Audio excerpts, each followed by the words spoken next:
Sige, ngayon, nakikita niyo sa likuran namin ni Eduardo. Focus kayo kay Eduardo. Yun, ang pogi ni Eduardo.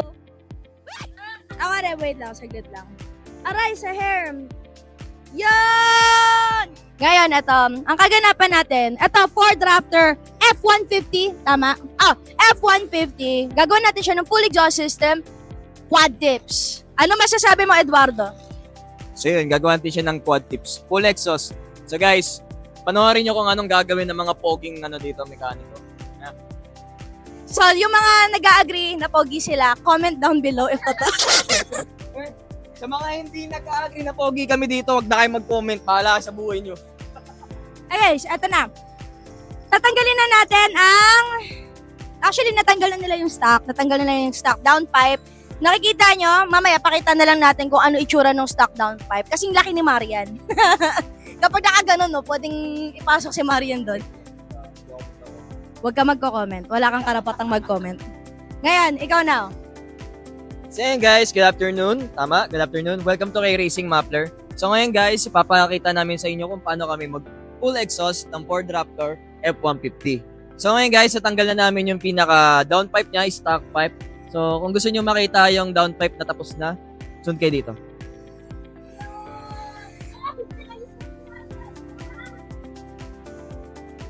So ngayon guys, tapos na namin yung yung downpipe. Kung makikita nyo, ayun siya. Dito ka lang. Dito ka, Marian. Lapit ka dito. Yan ang downpipe. So meron na tayong flexible pipe. So mamaya ipapakita namin sa inyo pag natapos na yung pinaka-cutback. So yung stock pipe ni sir nando doon.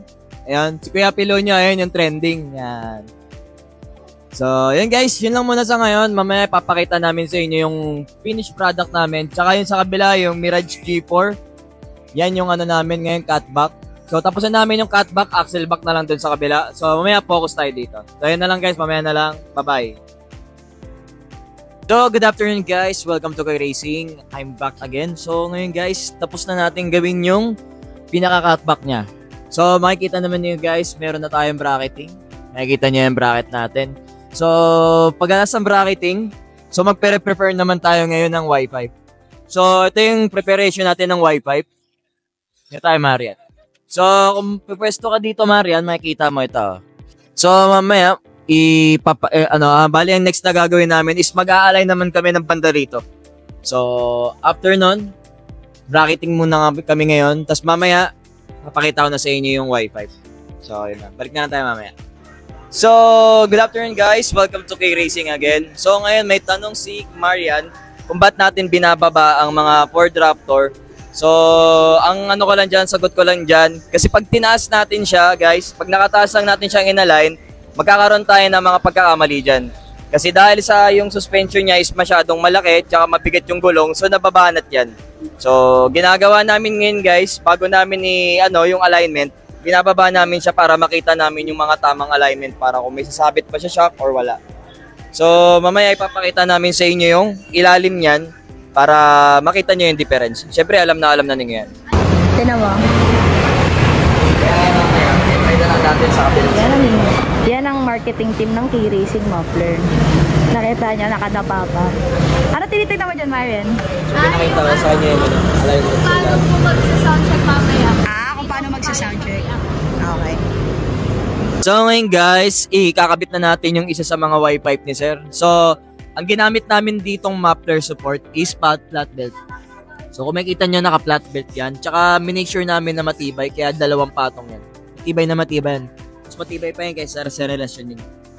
Sige, mamaya papakita namin sa inyo, yan yung So, yan yung pinaka isang namin. So, gagawa pa tayo ng isa pang ganyan sa kabilang side. Nagre-reklamo na yung kasama ko. Sige, mamaya na lang. So, good evening guys. Welcome back to Kay Racing Muffler. So, natapos na namin yung isang alignment namin sa side dual exit ni sir. Sorry, nabubulol ako. So, ngayon, ito na lang. Ito na lang isa yung gagawin namin. So, inalign na namin siya ng maayos. So, ang last part natin is full weld at saka lalagyan na lang natin siya ng bracketing. So, mamaya, makikita na lang ninyo yung last natin for sound check. So, balik na lang kayo mamaya sa akin, ha? Bye-bye. Good evening and welcome back to Kay Racing Muffler. So, ngayon guys, tapos na namin gawin yung dual exit ni sir.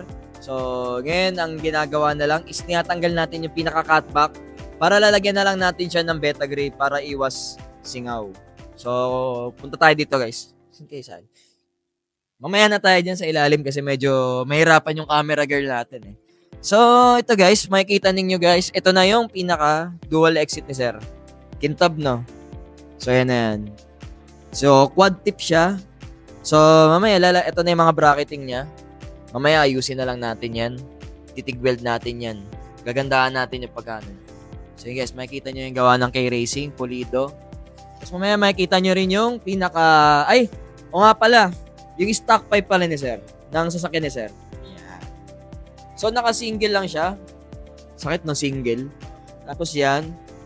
Tapos ngayon, dual exit na siya. Tapos quad tip pa. Saan ka pa? Diba? Yun na yun. So, mamaya, pag natanggal na yung pinaka-cutback, papakita namin sa inyo ni Marian. So, yun na pala, Marian. So, yun na. Yung pinaka-cutback. So, ang gagawin na lang is iba-bopping. Tapos after bopping, lalagyan ng tapos soundcheck na tayo. So, mamaya na ulit for soundcheck. So yun guys, welcome back ulit sa K-Racing Muffler. So guys, papaliwanag ko lang pala kung ano yung pinaka-nahirapan kaming part dito sa sasakyan ni sir. So sobrang alanganin kasi ng pinaka-pipings natin dito, yung alignment natin sa pinaka-ilalim. So makikita ninyo, mas masikip yung part dito kaysa dito sa kabila. Yan. So medyo naalanganin kami kasi masikip. Pero pagdating naman sa may cutback ng sasakyan ni sir, okay naman, wala naman kami naging problema. Sa downpipe, headers, okay naman. So, dun lang talaga. Medyo masikip kasi. At saka yung pinaka-reserva na ni sir, medyo nasa gilid. So yun guys, tapos na natin gawin yung pinaka-full exhaust ng sasakyan ni sir. Nakabit na natin yung pinaka-downpipe, cutback, at syempre yung pinaka-inihintay natin, yung dual exit ni sir na naka-quad tip. So yun guys, tingnan natin guys. Ayun guys, kita naman ninyo. So, ngayon guys, ang tinatapos na lang natin is yung bracketing. So, katulong natin dyan si Kuya Alvin at saka si Kuya Seth ninyo. So, mamaya, papakita na lang namin sa inyo yung soundcheck. So, bracketing na lang naman na yan. So, mamaya ulit for soundcheck. So, ayun guys. Welcome back ulit sa K-Racing Muffler. So, guys, bigyan ko lang kayo ng tip about sa ginagawa namin ngayon. So, ang ginagawa namin ngayon sa Ford Raptor ni sir, ito po ay diesel type.